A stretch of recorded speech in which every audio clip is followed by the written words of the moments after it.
Bienvenidos a un nuevo video del módulo El mundo de los hongos. En este video voy a realizar la introducción a dos micosis oportunistas, la criptococosis y la neumocistosis. Pero antes de iniciar, recordemos nuestros objetivos de aprendizaje.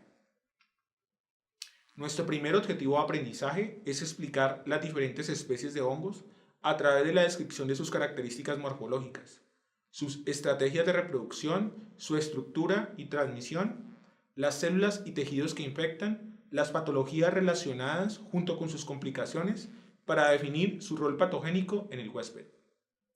Nuestro segundo objetivo de aprendizaje es describir la capacidad patogénica de cada hongo a través de la identificación de los factores de virulencia de cada especie para relacionarlo con los signos y síntomas de las infecciones fúngicas en humanos.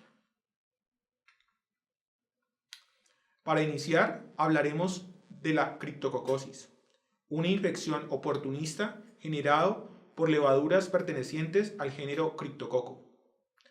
A esta enfermedad también se le conoce como la blastomicosis europea, enfermedad señal o turulosis. En la imagen central podemos ver una microfotografía electrónica de una de las levaduras del criptococo. En ella se puede observar una de las características de este género, que es la producción de una cápsula por encima de la pared celular. ¿Qué es la criptococosis? Es una micosis oportunista que puede ser de curso subagudo o crónico, causada por levaduras encapsuladas que usualmente afectan inicialmente los pulmones y después se diseminan a piel y vísceras, con una predilección muy marcada hacia el sistema nervioso central. La distribución de estas levaduras es mundial, y los principales agentes etiológicos implicados en la criptococosis en humanos son dos: Cryptococcus neoformans y Cryptococcus gattii en su estado anamorfo. De ellos se conoce un estado telomorfo en el cual el hongo se denomina Phyllobacidelia neoformans. En esta imagen podemos observar la estructura del hongo en su estado telomorfo. Se puede observar una vesícula de la cual se generan múltiples esporas implicadas en la diseminación del hongo por la naturaleza. El nicho ecológico va a depender del tipo de especie de que estemos hablando. En el caso de Cryptococcus neoformans se va asociado a suelos ricos en guano de aves, mientras que Cryptococcus gattii se encuentra en zonas con alta densidad de eucaliptos y almendros. A nivel epidemiológico, la criptococosis se distribuye de manera mundial. Sin embargo, hay grandes variaciones en la prevalencia de la enfermedad. Los países con mayor prevalencia se ubican en África y en el sureste asiático, específicamente en Tailandia. Mientras que en países suramericanos vamos a tener prevalencias moderadas a bajas. De acuerdo a la variación antigénica de la cápsula que presentan estas levaduras, se pueden clasificar los criptococos en diferentes variedades. Serotipo A va a corresponder a Cryptococcus neoformans variedad Grui. Esta variedad explica el 80% de los casos de criptococosis en pacientes, principalmente en fase SIDA. Normalmente esta variedad se va a ubicar en diferentes climas. Los serotipos B y C corresponden a Cryptococcus gattii. Usualmente se va a aislar en regiones tropicales y subtropicales. Una característica de esta especie es que puede afectar también a personas inmunocompetentes. El serotipo D va a estar asociado a Cryptococcus neoformans variedad neoformans. Se ha aislado principalmente en zonas de Europa e India y tiene preferencia por desarrollarse en climas templados. Por último tenemos el serotipo A y D Cryptococcus neoformans variedad neoformans, que también tiene una ubicación muy parecida al del serotipo D. En Colombia, un estudio ha mostrado que tanto Cryptococcus neoformans como Cryptococcus gattii se distribuye ampliamente en nuestro país. Especialmente se ha encontrado relacionado en la zona andina, zonas cordilleranas y también en la costa caribe colombiana, indicando que nuestro país tiene el potencial de presentar múltiples infecciones por esta levadura. En cuanto al ciclo biológico del agente etiológico de la criptococosis, los criptococos van a tener dos ciclos en la naturaleza. Un ciclo asexual que corresponde a la proliferación de las levaduras por blastoconidogénesis o gemación, en la cual vamos a formar nuevas levaduras a partir de levaduras preexistentes. Sin embargo, algunas levaduras pueden tener comportamientos de reproducción sexual, se pueden aparear, como lo podemos observar aquí en la figura. Dos levaduras compatibles, genéticamente diferentes, pueden aparearse, fusionar su material genético y llevar al estado dicarión. En este estado dicarión se va a desarrollar una hifa verdadera y es en esta estructura de hifa verdadera en el cual se va a dar origen a un basidium, y en el basidium va a ocurrir el proceso de fusión nuclear, permitiendo la recombinación del material, y a partir de ahí comienzan a generarse esporas mediante el proceso de meiosis. Estas esporas se van a formar en el basidium, en la parte terminal, y van a formar cadenas que van a ser posteriormente liberadas al medio ambiente. Adicionalmente, puede haber también este ciclo sexual sin el apareamiento de dos levaduras compatibles. En este caso, se puede generar el apareamiento de dos levaduras genéticamente idénticas. Por esta vía no se va a aumentar la diversidad de la levadura, pero va a permitir de nuevo formar esporas. La característica de las esporas formadas por los criptococos es que son tremendamente pequeñas. Se estima que pueden tener de 1 a 2 micrómetros de diámetro, y esto les permite fácilmente ser resuspendidas por el aire y ser inhaladas por el hombre cuando se ve expuesto a sitios donde está creciendo este hongo. También nos podemos infectar a través de la inhalación de levaduras, pero para que nos podamos infectar, estas levaduras, que tienen entre 4 a 10 micrómetros, deben pasar por un proceso de secación. Esto puede ocurrir si el material en el que crece el hongo es expuesto a altas temperaturas o se encuentra en zonas cálidas. Bajo estas condiciones, la levadura va a deshidratarse y va a pasar a tener un tamaño más o menos de 3 micrómetros. Esta levadura deshidratada también puede ser resuspendida por el aire y ser llevada a los pulmones del hombre por inhalación de esta estructura micótica. Otras vías de infección para la criptococosis corresponde a la inoculación traumática, que es poco frecuente, y también se ha reportado algunos casos en los cuales podría haber ocurrido la infección mediante el trasplante de tejidos infectados. El desarrollo de la criptococosis va a depender básicamente de tres factores. Uno es el estado inmunológico del hospedero. El segundo va a corresponder a la capacidad patogénica de la cepa de criptococo con el que se infecte el paciente. Y el tercero va a corresponder al tamaño del inóculo, básicamente la cantidad de levaduras o esporas que son inhaladas por un sujeto.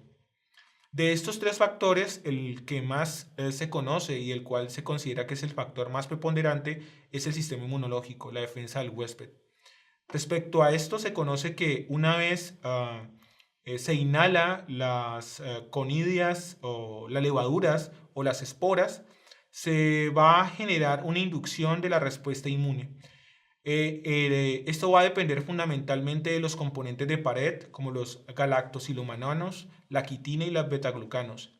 Se ha encontrado que diferentes cepas pueden llevar a la activación de las células dendríticas y la presentación de estos antígenos a los linfocitos TCD4. Y parece ser que estos patrones moleculares asociados a patógenos pueden modular la respuesta inmune tanto hacia un perfil TH2 o TH1.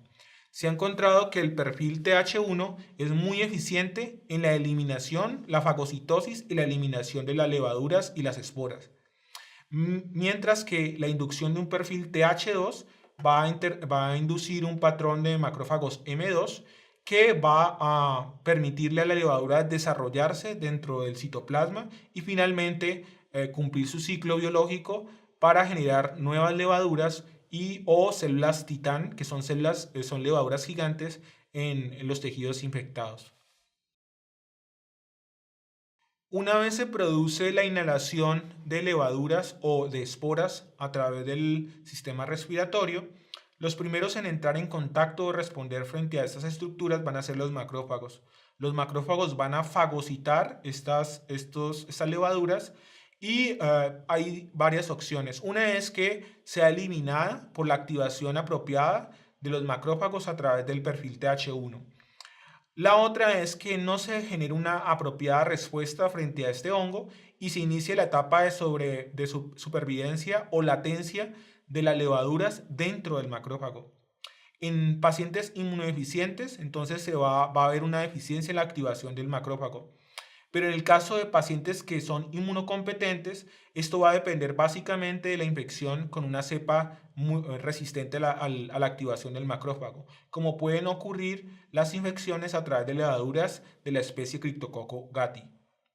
En estos casos, entonces, la levadura va a proliferar dentro del macrófago, va a haber una proliferación intracelular y pueden ocurrir varios eventos. Uno de ellos es que se induzca la lisis del macrófago, generando la liberación de las levaduras hacia el medio extracelular.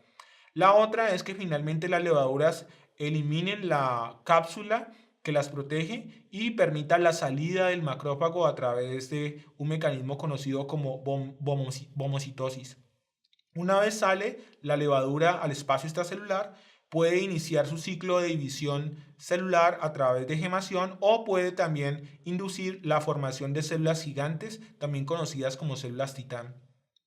En los tejidos infectados, entonces, se pueden observar tanto levaduras como las que podemos ver al lado derecho, aquí señaladas, o podemos ver las células titán que corresponden a levaduras de gran tamaño.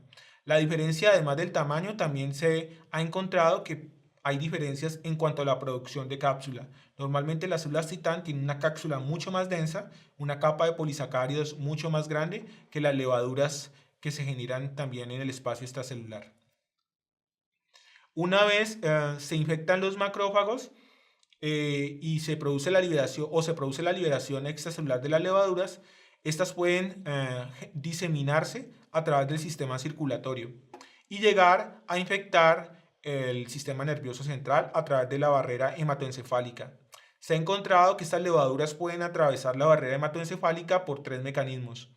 Uno es la parasitosis. Entonces, levaduras que alcanzan circulación en forma libre pueden atravesar a través de los espacios dejados entre las células del endotelio.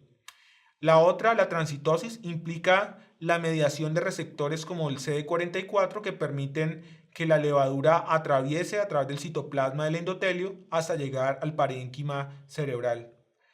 El tercer mecanismo descrito es el conocido como el caballo de Troya, en el cual la levadura no sale del macrófago y es a través del macrófago que va a viajar por el sistema circulatorio hasta que el macrófago finalmente migra al sistema nervioso central y una vez está dentro del sistema nervioso central, la levadura induce su propia exocitosis, iniciando la infección del sistema nervioso central. Esto explicaría la alta capacidad que tiene esta levadura de infectar el cerebro y las meninges. Los grupos en riesgo para desarrollar la criptococosis van a estar asociados básicamente a grupos que tienen algún tipo de deficiencia en la inmunidad celular u humoral. La criptococosis va a afectar principalmente a personas con estas deficiencias en todas las etnias y se presenta con mayor proporción en hombres en edades entre 30 a 60 años. Particularmente se encuentra esta asociación debido a que la mayoría de los hombres son los que padecen epidemiológicamente VIH-Sida. Sin embargo, esta proporción ha ido cambiando con los años. Los factores asociados a la criptococosis son principalmente el VIH-Sida. Más del 90% de los casos de criptococosis pertenecen a este grupo de pacientes. Desórdenes linfoproliferativos, sarcoidosis, el uso prolongado de terapias con corticosteroides, cánceres de tipo hematológico, especialmente leucemias, uso de anticuerpos monoclonales para tratar algunos tipos de cáncer, lupus eritematoso sistémico, linfomas de células TCD4, trasplante de órganos, cirrosis. Pero otros factores también pueden ayudar a que se instaure este tipo de infección. A nivel mundial, la mayor parte de meningoencefalitis por criptococo se ubican en el África subsahariana. Esto se ha relacionado con pacientes en fase VIH-Sida que no han recibido apropiado tratamiento. En estos pacientes, el hongo se convierte en un hongo oportunista que favorece el desarrollo de la enfermedad. Los principales factores de patogenicidad de los criptococos son la presencia de la cápsula, lo cual dificulta la fagocitosis por los macrófagos, la producción de melanina, que está implicada en la resistencia frente al estallido respiratorio, frente a los radicales libres producidos por los fagocitos, la capacidad de adaptarse a temperaturas de 37 grados centígrados en los hospederos, y la liberación de una gran cantidad de enzimas como la lacasa, ureasa, que están implicadas junto con otras enzimas en la adquisición de nutrientes y la modulación del sistema inmunológico para permitir la infección. Una de las características de los criptococos es que tienen un alto tropismo por el sistema nervioso central. Se cree que esto se ve favorecido porque pueden encontrar en el sistema nervioso central grandes cantidades de dopamina que puede utilizar el hongo para la síntesis de melanina, como se puede observar en la vía descrita al lado derecho. La presentación clínica de la criptococosis va a depender del sistema inmunológico del paciente. Por lo tanto, puede tener una gran variabilidad a nivel clínico. La principal forma de la infección va a ser por vía pulmonar. Sin embargo, las manifestaciones más graves van a ocurrir cuando se disemina el sistema nervioso central, generando meningoencefalitis. También puede haber diseminación cutánea, generando lesiones a nivel de piel. Y otros sitios con menor frecuencia afectados pueden ser la próstata, la médula ósea, el ojo, entre otros. La criptococosis pulmonar se presenta hasta el 95% de los casos como una infección asintomática o subclínica. Normalmente se detecta por vía serológica o antigénica. Los pacientes no manifiestan clínicamente la infección. También se puede usar las ayudas radiológicas. Los casos sintomáticos pueden ser leves hasta graves, según el estado inmune del paciente. En el caso de los pacientes que tienen sintomatología grave, va a corresponder a pacientes tremendamente inmunosuprimidos. Usualmente este tipo de infección no induce linfadenopatías iliares y en general no afecta el mediastino. La mayoría de casos pulmonares son asociados a Cryptococcus gattii. Tiene una muy buena capacidad patogénica para mantenerse en el pulmón y generar sintomatología. Y en estos, usualmente gattii también tiene alta tendencia a formar criptococomas, tanto en el pulmón como en el cerebro.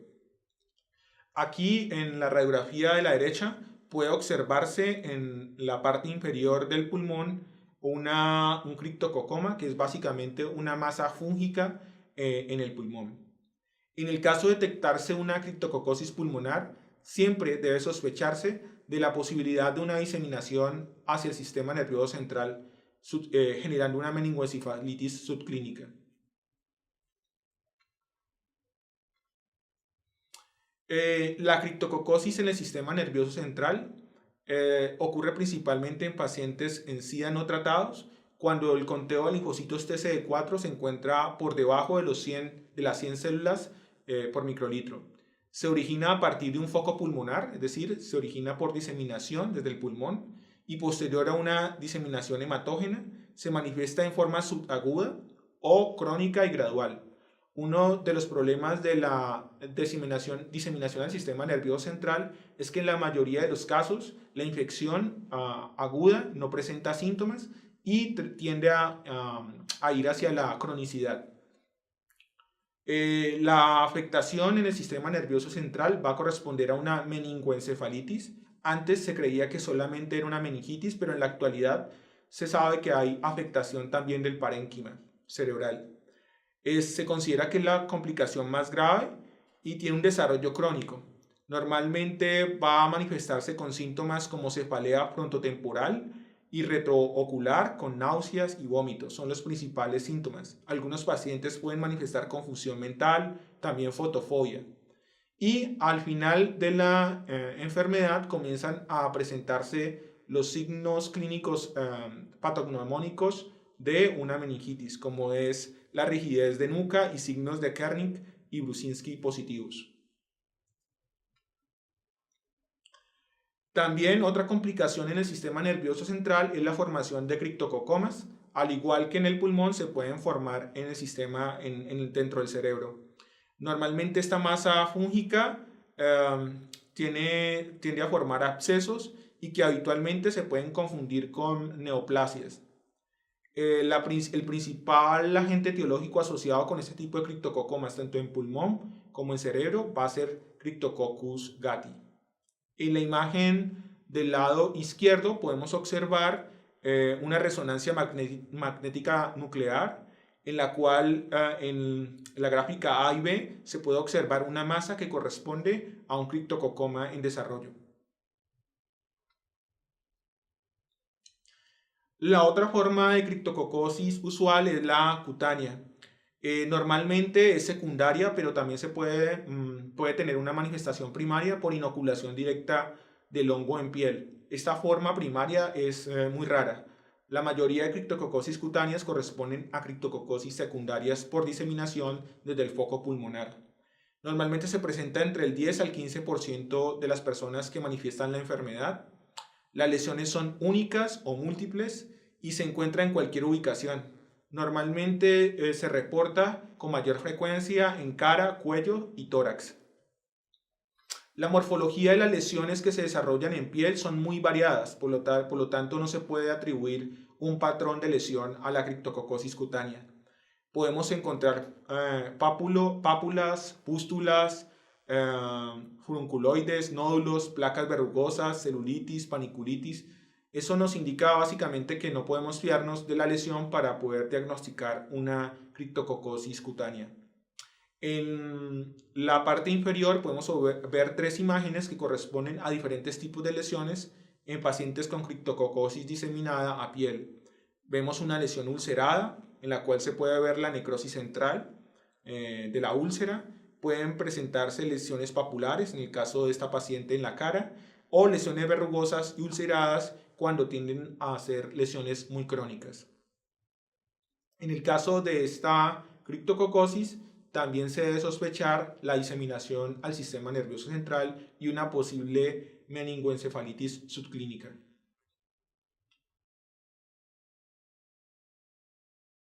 Los hallazgos tisulares más importantes en la criptococosis van a corresponder a básicamente encontrar levaduras monogemantes pequeñas en los tejidos infectados. En la fotografía superior izquierda podemos ver criptococcus vistos con la tinción de Gromori-Grocott a 40X. En ella se puede observar básicamente una gran multitud de levaduras. En el lado derecho podemos observar lo mismo con musicarmin, y en ella se puede observar también la presencia de la cápsula a través de un borde bastante definido. En el caso de la afectación del sistema nervioso central, la meningoencefalitis, es posible utilizar la técnica con tinta china en el líquido cefalorraquídeo, y en ella se puede observar básicamente levaduras con un halo, y este halo va a corresponder a la exclusión de la tinta china, que permite que pase la luz a través de la cápsula, dejándonos observar en el centro la levadura, la forma de la levadura. La segunda micosis que introduciré en este video corresponde a la neumocistosis. Esta es una neumonía intersticial que va a afectar esencialmente a pacientes VIH-Sida o tremendamente inmunodeprimidos. La definición de la neumocistosis es una micosis oportunista que es ocasionada por microorganismos que afectan de manera primordial los pulmones en forma de una neumonía que puede ser aguda o crónica. La distribución geográfica de este hongo es mundial y el agente etiológico se le conoce como Pneumocystis jirovecii, antes conocido como Pneumocystis carini. El nicho ecológico de este hongo ha sido difícil de definir. Sin embargo, en la actualidad se considera que es un parásito pulmonar con crecimiento y desarrollo extracelular. Básicamente se va a desarrollar en el espacio alveolar, adherido a las células epiteliales del alveolo. Se ha aislado su material genético del agua, el aire, así como de diversos sitios hospitalarios. Una característica de este hongo es que ha sido difícilmente cultivado. Normalmente en los laboratorios clínicos convencionales no se puede aislar en cultivo.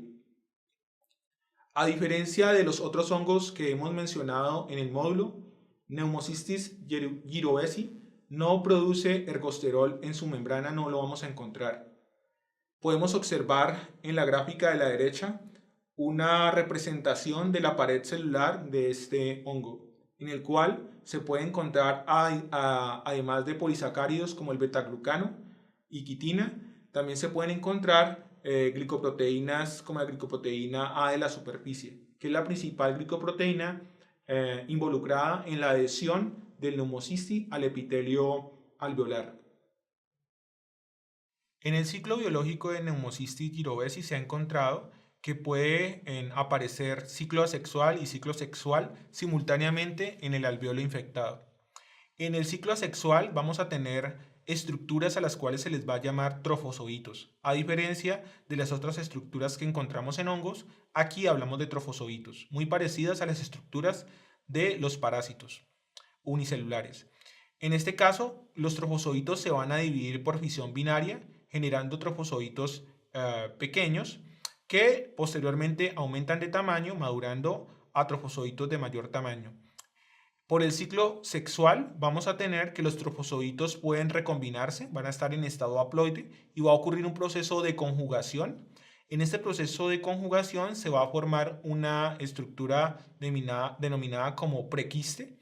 El prequiste va a corresponder a un trofozoito que comienza a sintetizar una pared extracelular que lo va a proteger durante su desarrollo y maduración.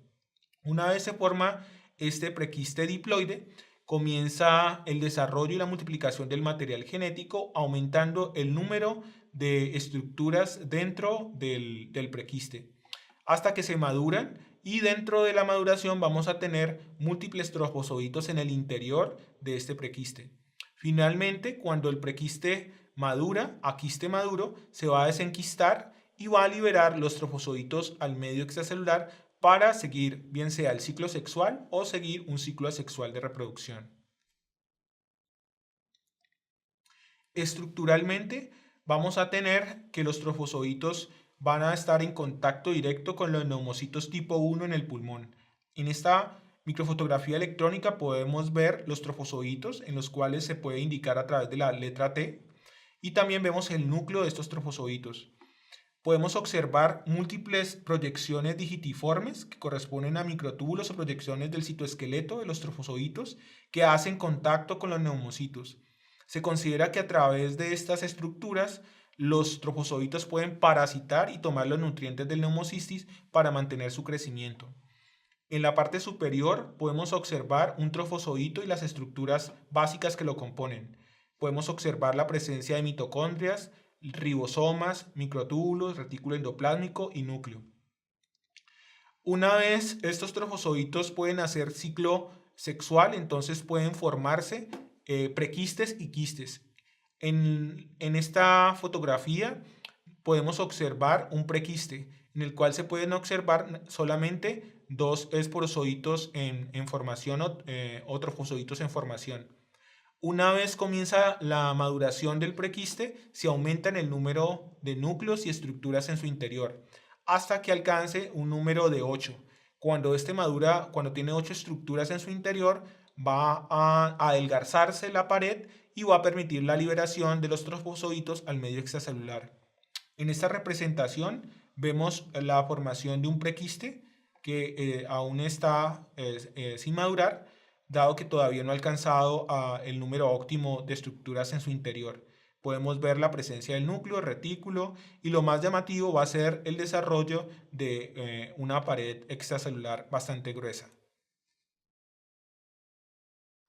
A nivel epidemiológico se ha encontrado que la exposición al Pneumocystis jirovecii es muy temprana, ocurre básicamente desde la niñez. Se ha encontrado que antes de los 4 años La mayoría de personas ya presentan anticuerpos contra este hongo. A partir de ahí, se ha asumido que puede permanecer en latencia en los alvéolos colonizados. La incidencia de la enfermedad, la neumocistosis, va a ser muy alta, especialmente en pacientes con VIH, con un conteo de linfocitos TCD4 menor a 200 por microlitro. Los grupos más afectados van a ser los inmunodeprimidos, los desnutridos, los bebés prematuros, personas trasplantadas con órganos sometidos a tratamientos inmunosupresores, así como personas que padecen leucemia u otros cánceres hematológicos. En la actualidad se considera que la transmisión de este hongo se da principalmente por transmisión persona a persona. En el caso de los pacientes inmunocompetentes, normalmente pueden desarrollar una infección transitoria que es eliminada por el sistema inmunológico con pocos síntomas. La neumocistosis va a corresponder a la manifestación clínica de la infección. Se puede manifestar como una neumonía severa, aguda y difusa. En ocasiones cursa en forma lenta y en otras puede cursar de forma acelerada, hasta causar una insuficiencia respiratoria que puede ser progresiva por el engrosamiento del intersticio. Básicamente la patología se debe a la respuesta inmunológica exagerada en los alvéolos que lleva al engrosamiento y la pérdida de la estructura del alvéolo. Durante el proceso patológico va a ocurrir una descamación del epitelio pulmonar que va a generar la exposición de la lámina propia del epitelio. Durante este periodo, el alvéolo se va a llenar de un exudado espumoso con presencia del hongo. Este exudado va a corresponder a una mezcla de proteínas y células muertas del hospedero, como parte de la respuesta inmunológica frente al hongo. Se ha encontrado que la progresión es más rápida en pacientes que no están en fase SIDA, básicamente porque la respuesta inmunológica es más potente, generando daño en la estructura del alvéolo y generando un mayor engrosamiento del intersticio. Normalmente vamos a encontrar un infiltrado celular rico en macrófagos y linfocitos TCD8, con escasez de neutrófilos, especialmente en pacientes con SIDA. La mortalidad es del 100% en pacientes que no reciben el tratamiento de manera oportuna. En la gráfica de la derecha podemos observar en la gráfica A una placa de tórax en la cual se puede ver múltiples micronódulos que corresponden a la infección, un patrón de infección en un paciente VIH-Sida. Mientras que en la gráfica D podemos ver una placa de tórax de un paciente que ha sufrido una infección por Pneumocystis jirovecii, pero no está en fase SIDA, sino que tiene otro tipo de inmunocompromiso. La diferencia básicamente es el grado de inflamación. En la gráfica D se puede observar que la inflamación es mucho más severa que en el paciente con VIH-Sida. A nivel del exudado, en el líquido bronquialveolar, se puede ver que en los pacientes con VIH-Sida predominan células mononucleares, mientras que en los pacientes con algún tipo de inmunodeficiencia infectados van a tener un gran infiltrado de neutrófilos. Esto lo pueden observar respectivamente en las gráficas B y E. Por otro lado, se puede observar también que los pacientes con VIH-Sida van a tener una mayor carga parasítica del hongo. Podemos observar esto en la gráfica E. Se puede observar una gran cantidad de quistes de Pneumocystis jirovecii en el lavado bronquialveolar, mientras que los pacientes con inmunocompromiso no VIH-Sida van a tener una menor cantidad de estructuras fúngicas en el lavado bronquialveolar. Todo esto hace parte de la gran variedad de manifestaciones clínicas que puede presentar la neumocistosis, dependiendo de la afectación del sistema inmunológico. Los hallazgos tisulares normalmente van a corresponder al encontrar múltiples lesiones ocasionadas básicamente por la presencia de quistes, trofozoitos en el alvéolo. En la fotografía de la izquierda podemos ver una biopsia que ha sido teñida con metamina de plata metamina y con hematoxilina eosina. En esto se puede ver básicamente una gran cantidad de quistes dentro de la estructura parasitada. Al lado derecho podemos ver un trofozoito que ha sido teñido con la tinción de Giemsa. Esta permite observar básicamente estructuras como estas, trofozoitos, en el lavado bronquialveolar. Otras técnicas que se han utilizado para poder detectar de forma más específica y sensible la presencia del Pneumocystis jirovecii en infecciones pulmonares ha sido la inmunofluorescencia. Esto se puede observar en la fotografía del lado izquierdo inferior. También se puede utilizar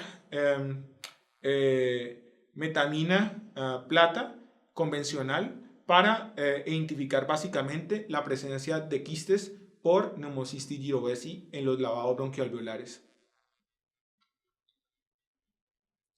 Otra manifestación clínica de la infección por Pneumocystis jirovecii corresponde a las infecciones extrapulmonares. Son extremadamente raras, sin embargo, pueden suceder en pacientes muy inmunocomprometidos.